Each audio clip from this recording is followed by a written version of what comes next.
Assalamu alaikum görүүчүлөр. Мына бүгүн биздин дагы бир объектибиз бүткөнү жатат. Бул үй Ош облусунун Кара Суу районундагы Телман айылында жайгашкан. Бул үйдүн стенасы облицовочный кирпич имитациясында, а фундаменти болсо 3D форматында болду. Бул үйдүн башкалардан өзгөчөлөнгөнү панелди орноткондо кафельный клей менен каптап алышты.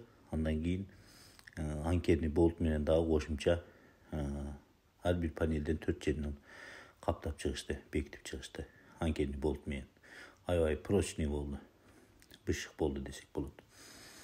Азыр краскалоо иштерине даярдык жүрүп жатат. Мындай панелдин сыртына кичине кафельный клейлер чыгып калган жерлери бар экен, ошолорду жууп чаңдарын арчып жатышат. Буюрса эртеңден баштап краскалоо иштери болот. Дагы краскалангандан кийин дагы видеосун киргизебиз буюрса.